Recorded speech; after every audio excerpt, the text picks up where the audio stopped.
Honorable Governor,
जनगण मन अधिनायक जय हे भारत भाग्य विधाता।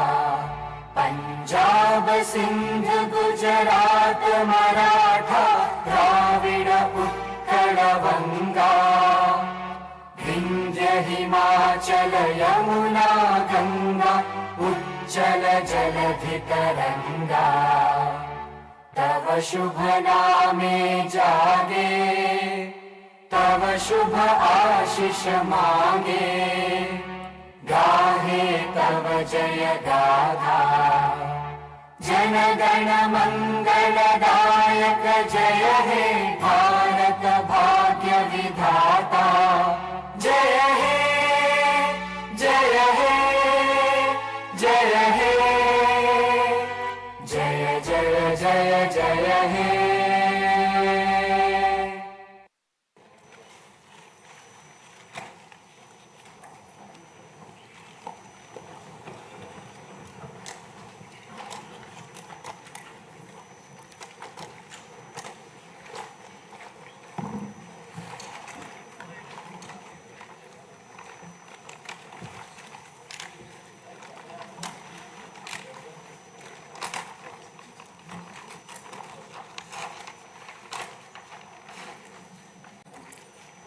Honorable Chairman, Andhra Pradesh State Legislative Council,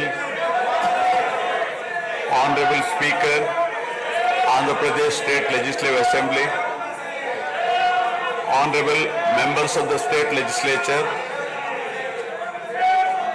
I am immensely pleased to welcome and congratulate the newly elected Honorable members of the State Legislative Assembly and members of the Legislative Council to this joint session of the State Legislature being convened for the first time after the General Elections 2024. I would like to take this opportunity to commend the Andhra people's active participation in the electoral process. Their inspiration for change has been unambiguous. Now the responsibility of fulfilling their aspirations lies with all of you. Honorable members, you are aware that due to the supreme sacrifice of Amarajeevi Potti Sriramulu, Andhra Pradesh was formed as the first linguistic state on 1st October 1953 with Kurnool as capital. Thereafter, the state was recognized on 1st November 1956 and Telugu-speaking parts of Hyderabad state were made into the combined Andhra Pradesh with Hyderabad as capital.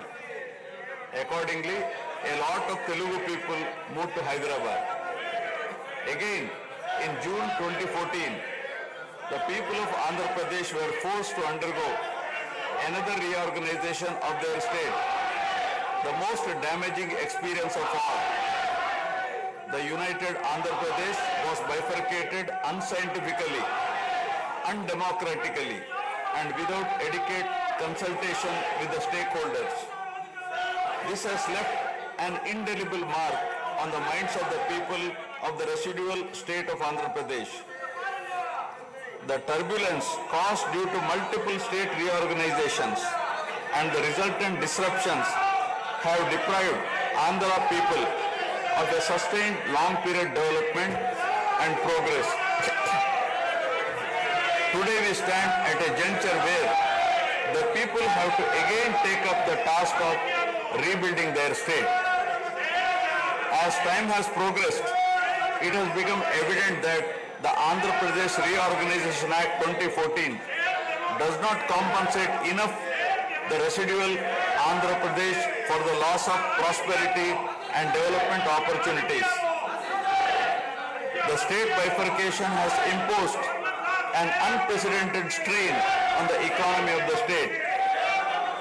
There are patent inconsistencies in distribution of assets and liabilities, with 58.32% of combined state population. The unscientific bifurcation caused the state to inherit only 46% of the resources, financial loss on account of loss of Hyderabad city, disproportionate debt burden, loss of access to public institutions, loss of national institutions, Government of India PSUs, and institutions of higher learning, etc.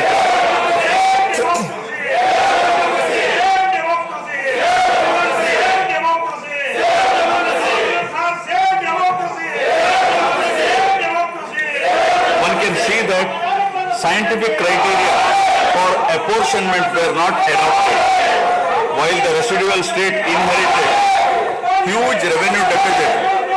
Debt was shared on population basis, assets on location basis, power sharing on consumption basis, and worst of all, educational institutions with no basis. All these factors led to the structural change in economy with reduction of service sectors from 51% to 44%.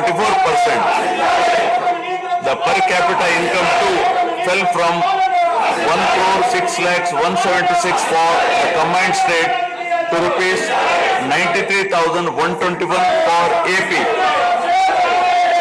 Notwithstanding the adverse impact of the state bifurcation and undaunted by challenges such as budgetary constraints, infrastructural deficiencies and unresolved issues, the government converted every crisis into an opportunity during the period 2014 to 19. The government had laid a solid foundation for a vibrant sunrise Andhra Pradesh.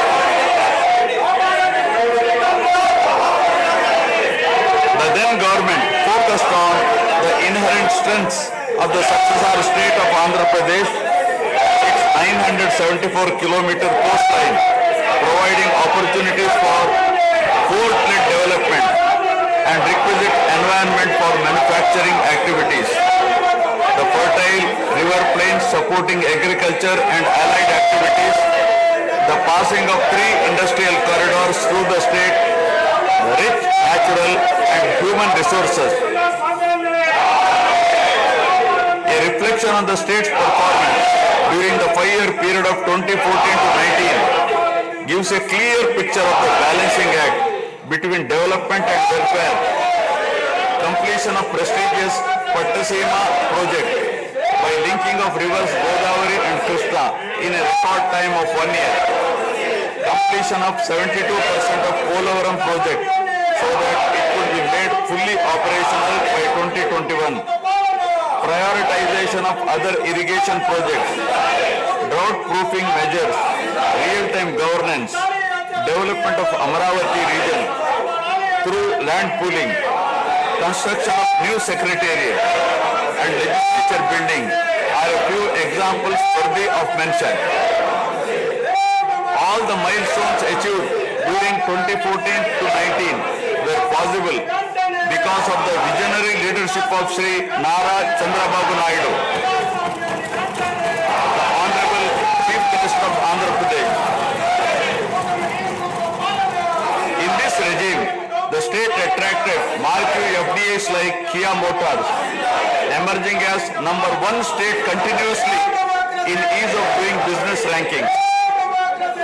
Under his able leadership, the state attracted several investments in various sectors.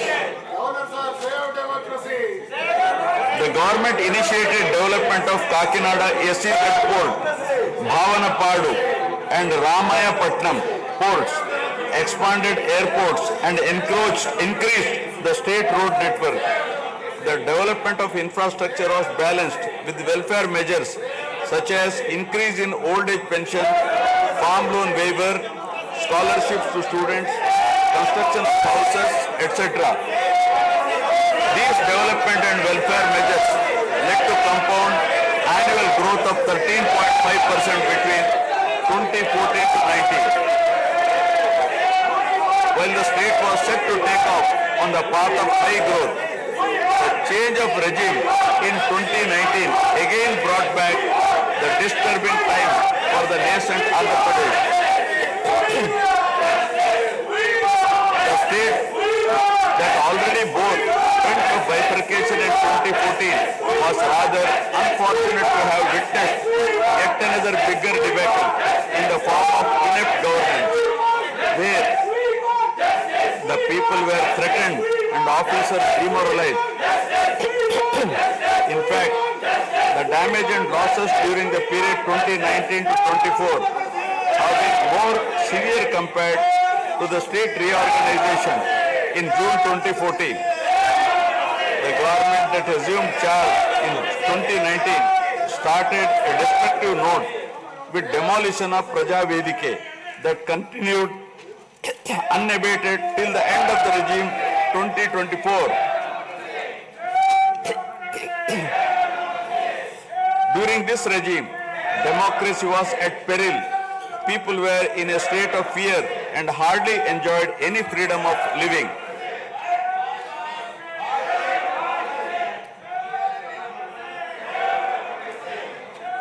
The regime revenge politics had severely hampered the state's prospects for prosperity and growth. Even the Honorable High Court of Andhra Pradesh had sought to convene a judicial inquiry into whether there is a constitutional breakdown in the state. The biggest damage was done to the brand AP. No noteworthy companies came forward to invest in the state. The corrupt practices at all levels, coupled with weaponization of instruments of governance across revenue earning departments for personal gains, sabotaging of checks and balances, made several state institutions and private companies defunct and forced the existing enthusiastic investors and entrepreneurs to move out of Andhra Pradesh to other states. The uncertain environment which rocked the confidence of the people in general and investors in particular started showing impact on the state finances, leaving them in a mess. Fiscal prudence was abandoned. Expenditure was beyond means in spite of limited revenue growth, and debt and liabilities rose sharply.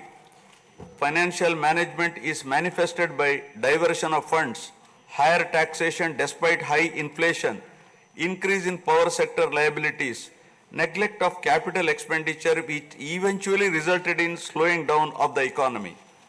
The enormous gap in resources was sought to be met repeatedly by borrowings through corporations and forcing them to spend on government expenditure, and in the process weakening the corporations.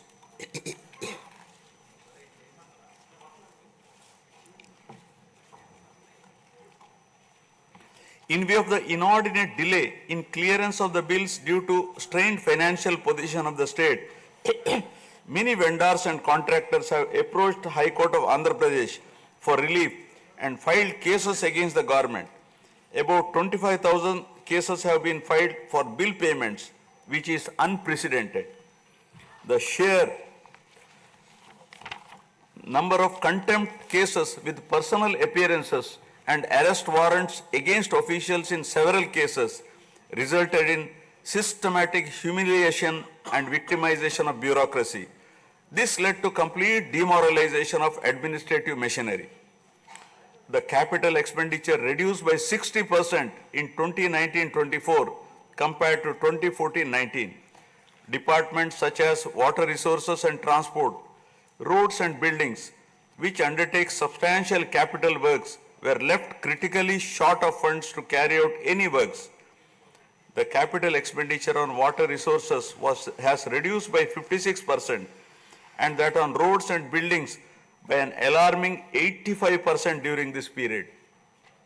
The compound annual growth rate of states-owned tax revenue slipped from 12.8% to 8.1% during this period. On the other hand, the revenue expenditure increased from 7.8% to 10.5%, whereas the capital expenditure growth declined steeply from 26.4% to 3.4%. Lower share of capital expenditure to public debt occurred during the period 2019 to 24 is a clear indicator that the government met revenue expenditure also through borrowed funds. The CAGR in per capita debt has been higher at 14%, while the CAGR in per capita income is only 9.7%. This reflects the fiscal profligacy of the previous regime as no capital formation took place. The Amaravati capital region, envisioned as the focal point of growth for the nascent state of Andhra Pradesh, was totally destroyed. With an attempt to scrap the Amaravati dream, the government confused the people with its malicious three capital cities idea under the guise of decentralized governance. During the period 2019-24, no irrigation project, no industries, no infrastructure relating to roads, buildings, hospitals, drinking water was taken up. Cancellation of MOUs in energy sector and other infrastructure projects further demonstrated the negative attitude of the government. Such disastrous decisions, unmindful of consequences, have led to unrest amongst the youth and job aspirants. Prevalence of uncertain environment has eventually led the youth towards addiction of illegal substances, causing a drug menace. The mental unrest and agony were not limited to the geographical boundaries of the state. The Telugu speaking people all around the world were upset and demoralized by the uninspiring deeds of the government. They anxiously and desperately waited for a change in governance that would take them forward in the 21st century. The progressive public policies of the AP government during 1996 to 2004 have today led to empowerment of Telugu people globally, enabling them to be amongst the highest earning Indian diaspora. The condemnation of demolition approach of the previous government by the people of the state, NRIs and other supporters, culminated in a change in government. A huge and historic mandate has been given to the NDA, hitting an unprecedented 93% strike rate, thus reaffirming faith in democracy.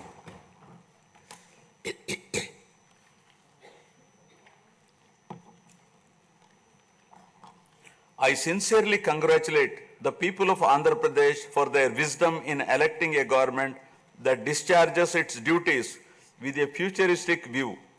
Hordes of Andhra people had come from various regions to be part of this historic mandate in favor of future of Andhra Pradesh. The new government has a perfect blend of fresh and experienced honorable members in the assembly.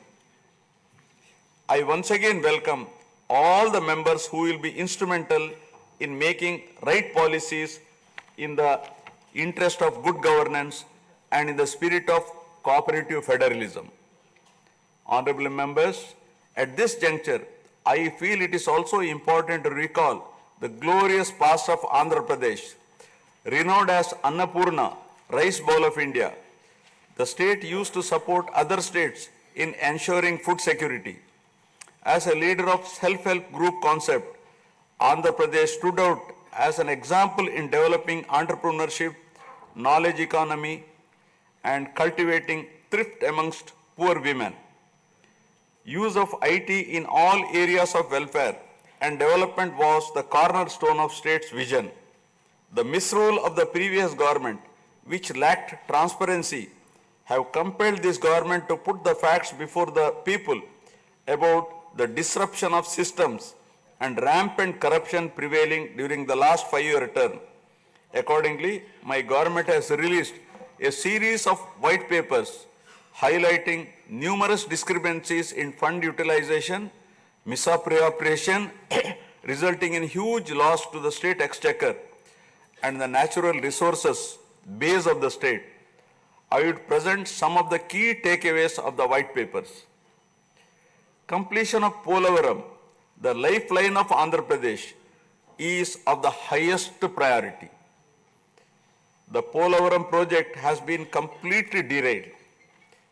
Introduction of reverse tendering and cancelling the agreed contracts have caused an irreparable damage not only to the project but also to the concept of interlinking of rivers and irrigating every acre of land.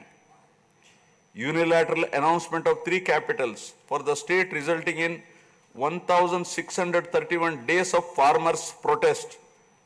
Modification of jurisdiction of the Capital Region Development Authority to 6,993 square kilometers. Shelving preparation of regional master plans. Completing the land acquisition in only 191 acres are some of the events that halted the progress of CRDA. This led to a potential loss of about 7 lakh jobs and estimated loss of wealth of about rupees 2 lakh crore along with loss of investment and growth opportunities. Andhra Pradesh, which enjoyed the distinction of being the first state in the country to have introduced reforms in the power sector in 1990s, had achieved energy sufficiency from 1996 to 2004. After bifurcation, the state faced an energy deficit of 22.5 MU per day. Again, by bringing second generation's reforms in energy sector and promoting renewable energy, the state become energy surplus by 2018. The state has witnessed an irreparable damage in the recent past. State energy sector has also suffered huge losses due to the tune of rupees 1,29,503 crores during the period 2019 to 24. Misappropriation of natural resources such as land, mines and minerals and forests has been widespread. Land grabbing, misappropriation in allotment of house site pattas, violations in land allocation, assignment of land to ineligible beneficiaries, and Resurvey and AP Land Titling Act 2023 have completely eroded the confidence of the people during 2019-24. Put together, an amount of rupees 35,576 crore covering 1.75 lakh acres has been estimated as a loss, and the fundamental right of the people to own their property was affected. Looting of sand and mineral wealth is another area that resulted in huge loss to the exchequer and involved corruption. My government has initially estimated that an amount of rupees 19,000 crore has been lost due to illegal activities in these areas. Due to the unfriendly sand policy, 20 lakh construction workers have become unemployed. Due to the inefficient, inappropriate policy making and laxity in enforcement during the periods 2019-24, a cumulative loss to the tune of 9,750 crore has been incurred in mineral revenue. Huge damage has been done to environment. Smuggling of precious red sanders from forests has taken place with the revenue from the sale of red sanders dropping from rupees 1,623 crore in 2014-19 to rupees 441 crore in 2019-24.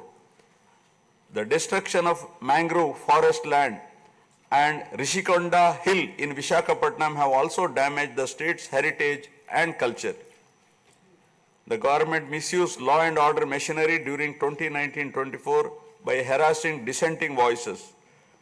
There was rise in crime against women, children, atrocities on innocent people, especially the SC, STs and other vulnerable sections. The people lost faith in the government's ability to maintain rule of law.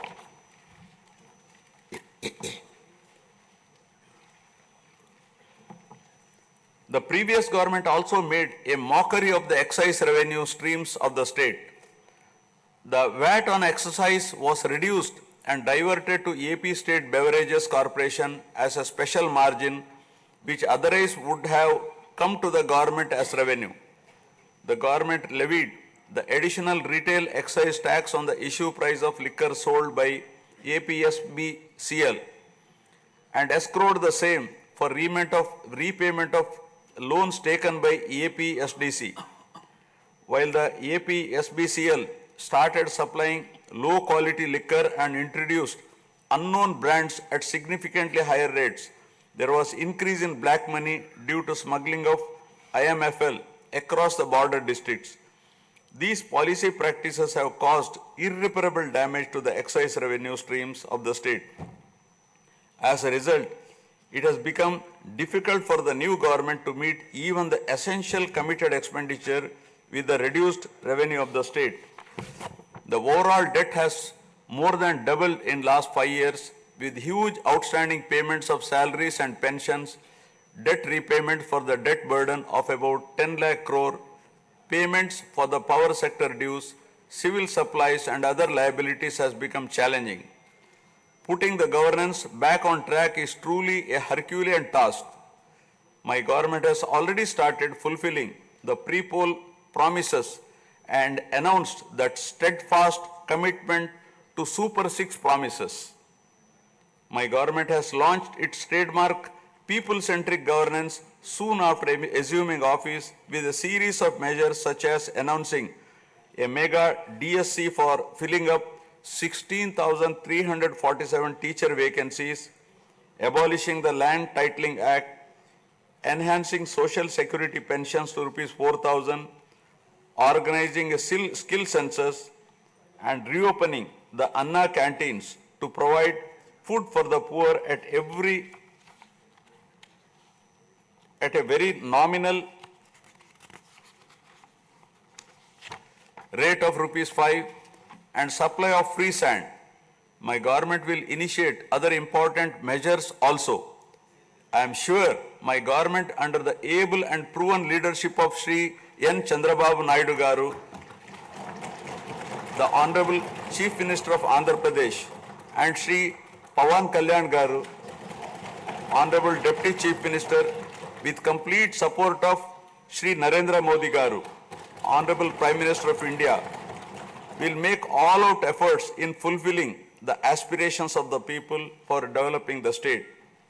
Initiating the process, the Honorable Chief Minister visited New Delhi to meet the Honorable Prime Minister and other union ministers concerned and apprise them of the grim financial situation. During the visit, special requests have also been made for hand-holding by the center and extending liberal support to the state. I appeal to the people of the state to understand the current alarming financial situation and cooperate with the government in rebuilding the state. The massive destruction which resulted in huge loss of natural resource base and human value system really makes the reconstruction process difficult and time-taking one. To assess the complete loss, plan for resource mobilization and development is a cumbersome task. It requires collective thinking, extensive discussions with intelligentsia and academicians to explore ways to overcome the current crisis. It also involves finding ways to restart the entire development ecosystem through short, medium and long-term plans in the light of the new development paradigm of Viksit Bharat at 2047. The extent of real damage done to Andhra Pradesh in the last 5 years had not come in public discourse thus far. The misgovernance from 2019 to 24 created a trust deficit with regulatory authorities and damaged the brand of AP amongst investors. The people now given a strong mandate to the NDA to rebuild the brand AP and regain the trust. Honorable members, usually winning elections and assuming responsibility is a happy event. But now we are meeting in different and difficult circumstances. Perhaps for the first time in the country, the members are not in a position to rejoice and have the means to meet people's aspirations immediately. Keeping this in view, my government is proposing to go for budget after meaningful deliberations. With several issues relating to state bifurcation remaining unresolved, my government has taken initiative and visited New Delhi to meet the concerned in union government, including Honorable Prime Minister and also Telangana government, with an intent to quickly find amicable solutions. The resolve shown by the 5 crore people of the state to reinstate democracy and elect people-friendly government with an unprecedented mandate is required to be appreciated yet again at this hour of crisis to help the state to rediscover its past glory. I would like to conclude my speech with the inspiring words of Swami Vivekananda. I quote, "We are responsible for what we are, and whatever we wish ourselves to be, we have the power to make ourselves. If what we are now has been the result of our own past actions, it certainly follows that whatever we wish to be in future can be produced by our present actions. So we have to know how to act." Jai Hind. Jana Gana मन अधिनायक जय हे भारत भाग्य विधाता।